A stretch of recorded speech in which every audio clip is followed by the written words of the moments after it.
Okay, we will start this weekend's media availabilities for Sunday's Monster Energy NASCAR Cup Series race, and kicking off the program, driving his penultimate race of his career. And that is a driver of the number 38 Mannington Commercial Ford for Front Row Motorsports, David Ragan. David, maybe just open us up with some thoughts as you head to the final two races of a full-time, successful Cup career. Yeah, thank you guys for having me, and thanks to Mannington Commercial. It's their second race on our Ford Mustang this year, so it's always cool to have some new partners that are excited to be here at Phoenix this weekend. But yeah, I don't really have a lot of thoughts or emotions going into my final couple of races. I'm a pretty low-key kind of guy, and my wife and two girls did a really neat thing this week. They surprised me with a special helmet that they drew and painted for the weekend at Homestead, and my guys at Fox on Race Hub, they covered that and gave me a really big surprise earlier this week, so that was pretty nice. Like I said, I'm kind of a low-key kind of guy. I don't know that I would have ever thought about doing something like that, but kudos to my wife for having that thought and for keeping it a secret, because I had no idea that was going to happen. I've kind of joked with her a few times that we'd probably be leaving Homestead next week, and I would probably say, like, man, I guess we should have took a few pictures today or something. So at least she's thinking a little bit ahead. But no, kind of business as usual. Obviously, we want to finish the year on a good note. I don't want to have two DNFs and two bad races the final two races of the year. We want to race hard and try to get a good finish. We're not racing for a playoff spot or championship for at Homestead, but we still have some things that we'd like to accomplish and try to help Front Row Motorsports learn some more things that'll help them over the offseason and building cars for next year. Great. Thank you, David. If you have a question, raise your hand. We'll get you a microphone. We'll start off up here with Jeff and then go to Bob. Hi, David. Jeff Gluck from The Athletic. Your career spanned a really interesting time, obviously, in NASCAR, where you came in, not your fault, but it was at a different place than it is now. From a driver's perspective, what has been the biggest change from when you started to what you are now, as far as whether it's demands on your time or the way you guys race? Or I'm just curious, when you look back at when you started, what is the biggest difference? Yeah, that's a great question. The first thought that comes to my mind is I feel like the field is separated a little bit more. I feel like that when I first came into the sport, you had guys that could run in the mid-20s every week, but if they hit the right setup, they had the potential in their race car to go run in the top five or win a race. And you saw that on occasion with some one-off winners at different tracks.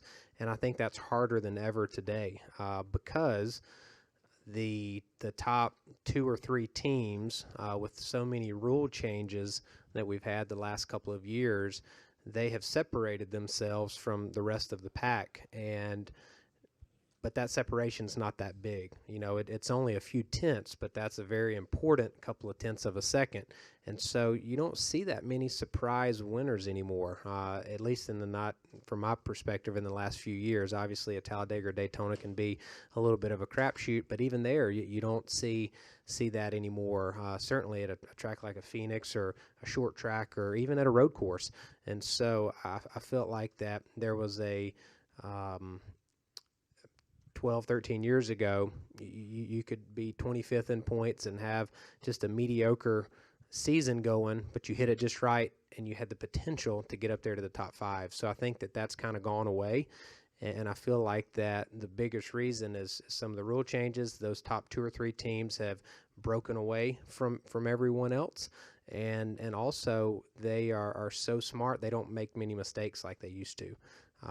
So I think that a combination of those two or three things, it's allowed two or three teams to win all the races. And I think that NASCAR has identified that. And from my perspective, again, I feel like they're making some adjustments with this next-gen car that will hopefully address some of that, because I think it would be good for the entire sport. I don't think those top two or three teams would like to have some other guys have chances to win, but I think it's healthy when you can have 14 to 16, 17 different winners and on some different teams throughout the season. I'll stay up here to Bob. We'll go Matt and then Lee. Bob Pockers, Fox Sports. I know it's early and a lot still to be determined with Matt Tiff's health, but have you talked to the team? Has the team asked you, or have you talked to them at all about if they need somebody to start next season? Would you be willing to fill in? No, we haven't talked about that. So, I'm open to helping out if the situation is right, and if it's right for David Ragan, and if it's right for Front Row Motorsports, but they haven't asked me, and we haven't had any conversation. I have talked to Matt a couple of times, and he seems to be in real good spirits, and he's got a real specific plan on what he's going to do the next few weeks, next month or so, and I think he's got a good plan of attack. But no, I haven't been asked, and we haven't had that conversation. Matt Weaver, Auto Week. I've got two for you, David. This sport has a tendency to bring people in and then spit them out. I mean, people have very short careers and they're gone and they find something else to do. You've had a very sustainable career, multiple organizations, multiple teams. Is there anything as you start to look back on your career that you think owes towards that could be a lesson towards other younger drivers about how to be sustainable in the sport and basically race as long as you really want to? Well, I think a couple of things. I mean, timing is everything in this world. Getting the right opportunity, having the right win come at the right time, having the right sponsorship, having rules that play in your favor, and timing was on my side a few times. There were multiple occasions at Roush where I was probably close to getting fired, but I was able to win a couple of Xfinity races. We had a new sponsor come in, able to finally win a cup race, and so a few of those things I was able to kind of hang in there. And I think over the course of my career, I just felt like I was all in. I would do anything the sponsors ask. I tried not to burn any bridges. I tried to treat everybody with respect. And my wins and championships and top 5s and 10s aren't as good as a lot of the guys that I came in with and raced during the last 13 years. But I felt like I was good enough for the teams to help build Front Row Motorsports. I was good for our manufacturer. I was at a point in my career when I didn't know exactly what my program was going to look like at Front Row Motorsports, and Kyle gets injured, and I'm able to go and sub for him and transition over to MWR that season. So yeah, things have just kind of fell where I was very grateful. They weren't always easy, and it wasn't always real sexy, but it was it allowed me to stay full time and to keep racing, and whatever the opportunity was, whether it was a bad opportunity or a good opportunity, I tried to take it serious and tried to work as hard as I could on that. And my second question is you've kind of signaled some of the things you want to do next year, that you're going to look at opportunities to still race, whether it's national touring, ARCA, late model, whatever. There's things that you want to do for your career. But do you feel like there's other ways that you can give back to the industry that's not as a driver? Have you thought about what that looks like or what that could be? Yeah, so I'm going to work on some different projects next year. Ford Motor Company has been a really good partner of mine and a supporter of my career since day one, and so I'm working with those guys on how I can help the big picture from Ford Performance and how we can work on next year and the next generation car as it rolls out. And like to your point, I do still want to race some. I feel kind of weird saying I'm retiring. I'm 33 years old. It's embarrassing to say that. So I'm not retiring. I'm just not going to race full time anymore. So I definitely want to race a few races here and there. I still have a short track car, a Legends car. I've looked at the ARCA schedule. I've looked at some late model races around the country that I've had the opportunity to run over the years, and because I've been so committed to the Cup side, I haven't been able to do that. So I don't want to sign up for more racing than I've done this year. I'm going to try not to let that happen, but I do have a wish list that I can still go and race and work with some other young drivers and still be a part of the Ford family and help their success on the racetrack in the top 3 national series. So I'll know some more how that's all going to shake out probably over the next 6 or 8 weeks. Do you hope to drive the next gen car? Oh yeah, absolutely. I don't know if I'll ever race it, but I'll get to drive it some. We'll go to Lee. Lee Spencer, RacingBoys.com. You came in 2004, 3 years after the death of Dale Earnhardt, and the safety process was just, began to becoming implemented. How much safer do you feel that the sport is now than it was when you first got in a race car in NASCAR? Yeah, it's a lot safer. I mean, I raced at tracks that didn't have safer barriers. I've always worn a head and neck restraint system since day one. I mean, from that pivotal point of the late 90s, early 2000s, where, we lost a few truck drivers and Adam Petty and then Dale Earnhardt in 2001. The sport and NASCAR in particular and the racetracks, they made a pretty big investment on driver safety, crew safety, and I'm very lucky that I just came in at the right time. My father raced in the 1980s, and he's broken about every bone in his body. And you look at and talk to a lot of the guys that raced there in that era of the 60s, 70s, 80s, and 90s, and we all should give them thanks and pick up their dinner every time we see them out eating because they paid the price to allow us to come out and race fairly safe. I know there's still opportunities to have some injuries here and there, but we race in the era today. Safer barriers, our carbon fiber seats that we run, they know exactly the amount of energy absorbent material that we need as a seat padding. The helmets have come so far. The fueling systems are so much more efficient. You don't have the fires like you used to, and everything's just so much better. I think that's why we wreck so much at Daytona and Talladega. No one's really afraid to get hurt anymore because you really don't. Like I said, there's a few freak accidents, but NASCAR does a great job of keeping us safe. And do you anticipate continuing your role on the Fox broadcast as well? Yeah, I'd like to continue to work with Fox some and some in-studio work.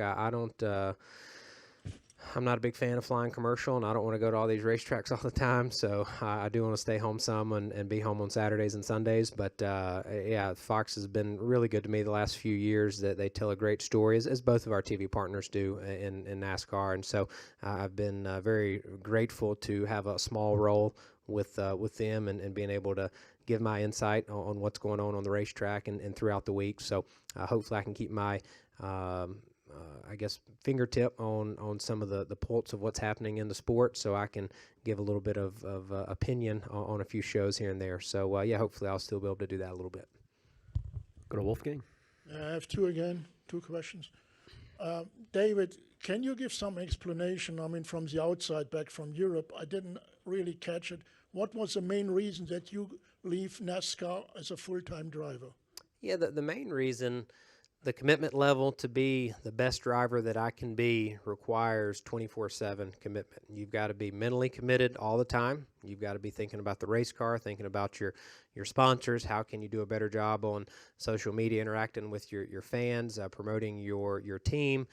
You've got to be in the simulator. You've got to be testing. And when you put racing first in your life, everything else has to come second, third, and fourth. And so I just got to a point where I didn't want to put racing first in my life anymore. And it was a pretty easy decision that, it was time to put other things that I've been kind of putting off the last few years with my wife and my kids and my community and things like that. So, yeah, I've had a good run for 13 years. And, I thought it was just time to go to plan B. And question number two, you just mentioned the word wish list. What about your wish maybe, or maybe your plan with the right partner, with the right time to enter Le Mans? Is there a possibility? Yeah, I mean, that's something that I really haven't put much thought into. I might call you and see if you can give me a few contacts. I can call to see if I can get me a ride. I mean, I'm from a real small town in Unadilla, Georgia. I don't even know how to spell Le Mans. I know it's in France, and that's about all that I know. And I'm a big fan of Ford, and I love their victories in the 1960s. So that's about all that I know. But no, that would be cool. But I've got a lot to learn before I would go over there and be competitive. But yeah, given the right situation, absolutely, I'd love to go do something like that. I'll give you my number before I leave. You can put in a good word with someone for me. Yeah. Jerry. Jerry Jordan, kickingthetires.net. You're not going to get any sympathy flying coach with this group in here. Yes. Talk about, you said your things that you've been putting off. Can you elaborate a little bit on what some of those things are and what the plans are with you and obviously with your family that you really want to get done so that you can take a step away from racing? Yeah, I mean, a lot of it is just being home. I'm home physically, but a lot of times I'm still doing call-ins right before dinner time. I'm typing an email out before the kids go to bed. I'm answering this phone call, thinking about my schedule the next day. Even when I'm home, we have competition meetings, pre-event planning meetings. I'm on the simulator, a couple of sessions a week. There's always stuff going on. And so while I physically may be present in my household, a lot of times I wasn't really there. I didn't have real conversation with, my kids on what they were doing at school, or maybe the things that my wife had an interest in. They tagged along with me some on race weekends, but a lot of times that's a distraction. When I'm here at the racetrack, I'm here to work and I'm here to focus on my race car, and I don't really want my family around sometimes. So I felt like that I've been fortunate to have a supportive wife and a supportive kids, and they've been young. So, when your kids are 2-3 years old, I don't think they realize a lot of things. But once they get to 5 and 6 years old and they're in kindergarten, they're playing sports, they're doing things that I can't attend and I can't be at. It's like my wife's a single mom trying to raise 2 girls. So, those are the things.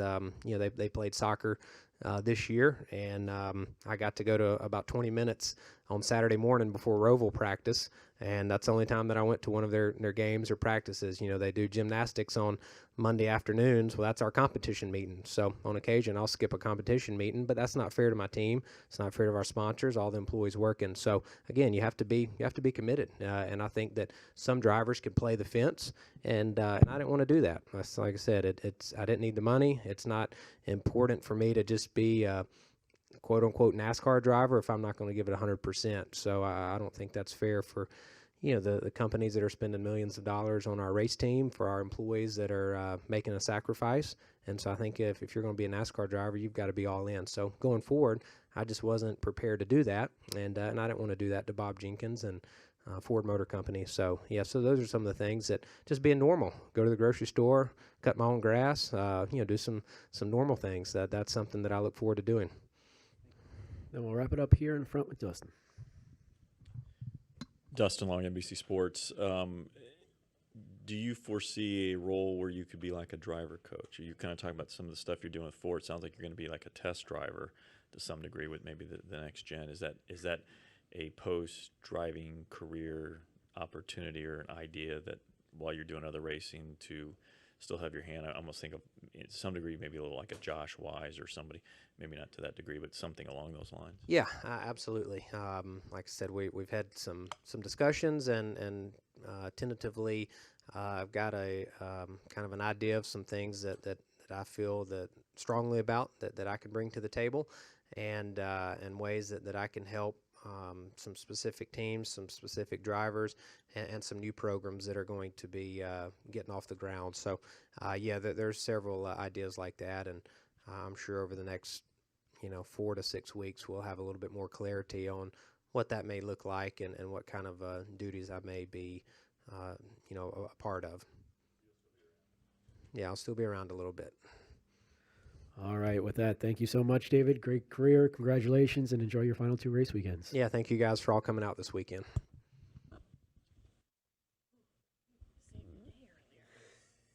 Okay.